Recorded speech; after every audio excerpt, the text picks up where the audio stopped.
The number one thing is a sex toy.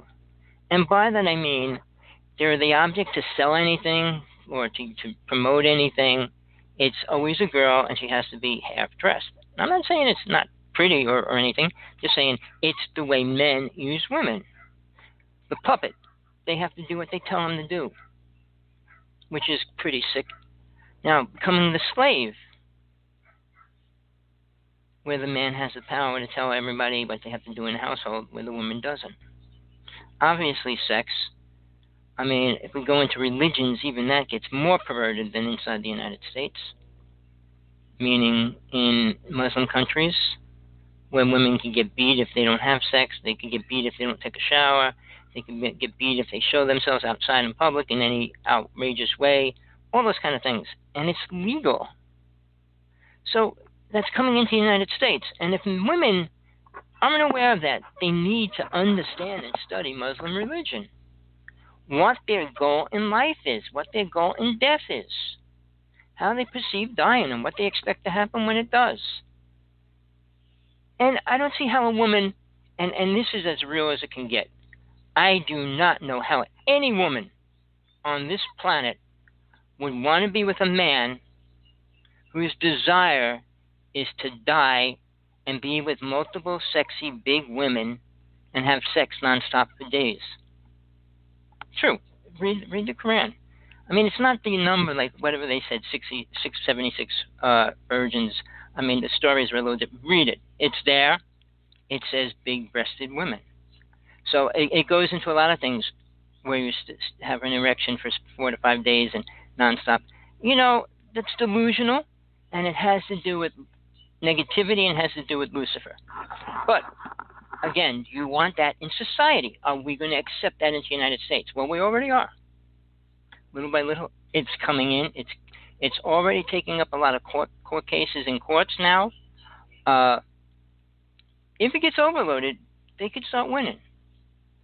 And if people don't want to go there, that's their choice. But we're already pretty sick and messed up. So to make it worse, you don't care about life, you don't care about love, and you don't care about children, you don't care about the future, you don't care about God. So where do you want to be within all that? You got multiple choices. My Mr. Gizmo wants to get back. Give me 1 second. Hopefully this will be the last time.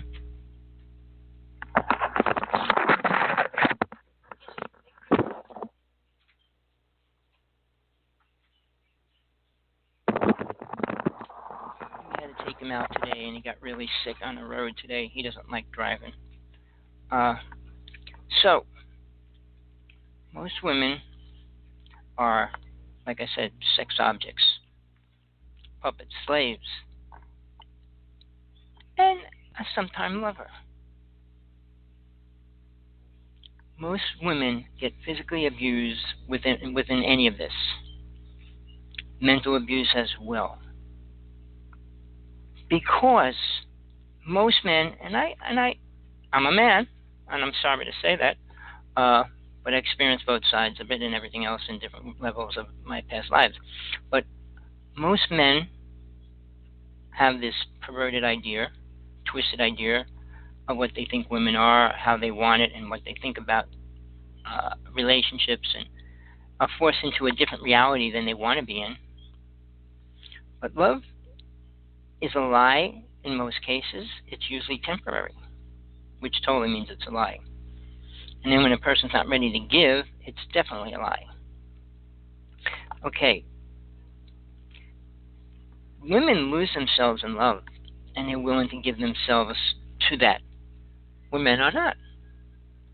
And here's the thing that I consider horrible, and women should tell their daughters how bad it is.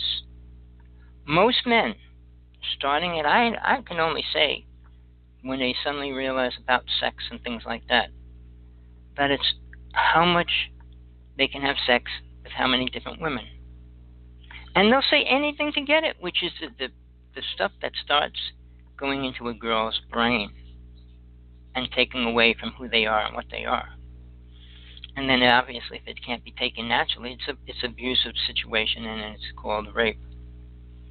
So yeah, and I can talk about this, and I tell people, don't talk about anything you don't know, because you don't have no right to. I lived through sexual abuse when I was little, mentally and physically. Much of my childhood. So yeah, I can talk about it. Am I locked up in it? It changed who I was, that's for sure. But it's not holding me back from being who I want to be, which I am what I want to be right now. I mean, the things I wanted in life, I couldn't get. Everything was taken away, but it was more an inner reason why it was taken away, not a. It was appeared on the outer as a physical one, but it was taken away on an inner reason for spiritual reasons. I hope you understand that. I was in 3 relationships and marriages. I spent part of my time searching for truth about love and sex, and then another part of it about spirituality. When was the word love ever created? When did it come out into reality as a word? Not through most of our history. It wasn't even part of the 10 Commandments. So when was love created? So yeah, they say Jesus taught love and he taught forgiveness. Well, he showed love, he didn't teach it. He didn't teach forgiveness, even though they make it sound that way. And there's multiple ways, and the word that goes with that is karma. What you do, you reap. What you create is your responsibility to pay it back. If not in this lifetime, next one. So, as a person moving forward in their growth, self-made growth, self-made awareness, are people listening to themselves? No, they're not. They'd rather listen to anybody else they can. Anybody that would tell them that they don't have no karma. Anybody that would tell them that they're spiritual. And not every psychic. And I love good psychics. I do not like fake psychics. And in many are both. More or less of good psychics. And I say that because I went through that when I was younger. But I did have a best friend of mine who was the top psychic in the United States. Rated #1 by the New York Psychic Center. And just as Houdini, my idol in magic, spent 10 years traveling the world to find a real psychic. And he couldn't. So yeah, there's a lot of things that now, before you go any further, I'm not saying psychic abilities do not exist, because they do. And you don't channel them and use them when you want to. They come to you when you're needed, or they're needed if you're aware of it. Deja vu and those kind of experiences are psychic abilities, but they come to you when it's going to protect you as from getting into a situation where you could die or killing somebody. If you listen, if you hear it. I mean, the simplest aspect, when you drive in your car, you look at the person next door in the car next to you, they turn around and look at you. Why? They're not looking in your car, but they feel the energy of you looking at them. That's a psychic ability. But those abilities are for us to protect us now. They were used when we could use them wisely. Big important word, which we have stopped being wise after Atlantis went down. I don't think there's been a person on this planet that's a truly wise spiritual being, other than Jesus. Sorry to say that. Now, why I go into that, I'm aware of Atlantis. I'm aware after Atlantis went down, what the world became, how it became. Man became evil. And why? Well, Lucifer's allowed to be where he is for a reason. I mean, and all the people around me think he's the bad person. No, he's the good person. He keeps evil souls here on planet Earth, where they need to stay.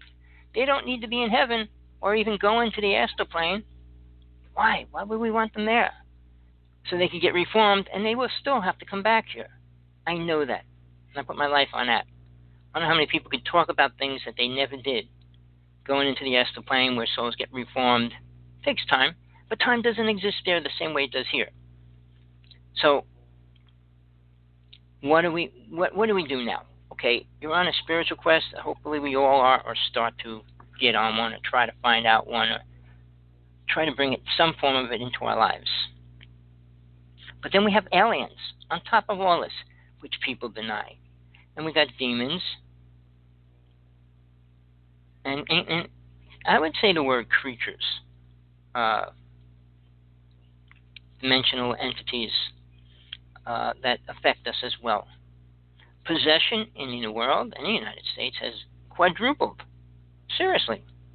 The Pope, about 2 years ago, a year and a half, I'm not sure anymore, went out of his way to hire 1,500 exorcists.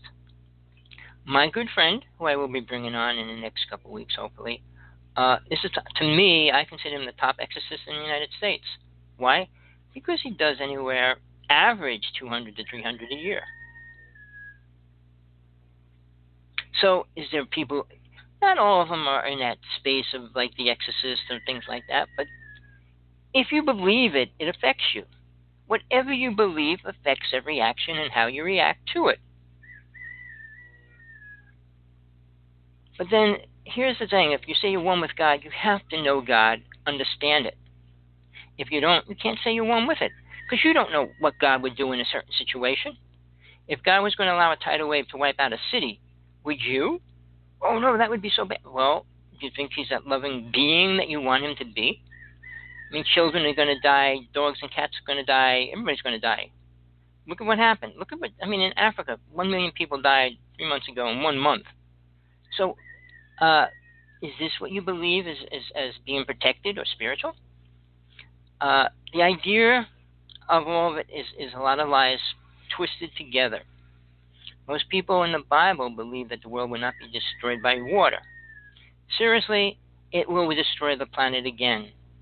The same as fire, but there has to be something to burn for a fire. The world is 76% water, so obviously the water can just engulf any part of the world at any given time. So I do my research on everything pertaining to all the things I talk about.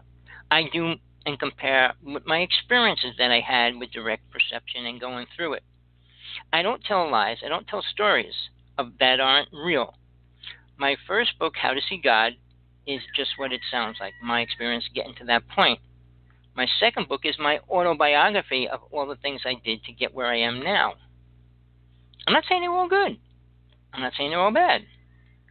And I did things that many people would never do. So, yeah, I didn't kill people. But we have to focus on when a woman gets abused or a child gets abused. Who's responsible? The person that did it? Yes. But what about the laws that protect that person? Innocent until proven guilty. If you walk in a house and you see something and you go to court, nothing can be done until after the court case. Why is that? I mean, there could be blood on everything and everybody else. I can go into a famous singer who was actually caught with the blood of the person that died twice. Famous singer. Old singer. Never brought charges against him because he was the greatest thing in the whole town and the city. Would they go after him? No. I mean, when Kennedy ran from the car accident and the person died in the car, all those little things get bypassed. And why? Men protect men. And I'm going to hopefully get you to believe that and understand that during my talk today. All right? They'll protect men no matter what, rather than protect a woman. When it comes to rape and all those things, it's always against the woman, never against the man. I'm going to go into that as well, because I do my research, always. And not just from one book, from being to where things happen, like Salem, when it was torturing the witches and stuff. They didn't kill that many people there, not like the stories, not in Salem itself. So we can hear stories, and it becomes part of a brain and part of their thinking, and it becomes accepted. Just like as 90% of every story you heard about a native person is a lie, and mankind accepts it. People in the United States accept those lies and believe it. Well, when Christopher Columbus came to the United States, they said there's demons here, red-skinned demons, and it gave him an okay to kill them. So we have to be aware of what's happening in the present. And I got plenty of time so far to get into a couple things. In a serious note, this is going to be hardcore. Again, I'm saying that because bringing up old things, which is like the worst thing you could do, because then you get the feelings and the pain and the suffering from it. But you need to work it out.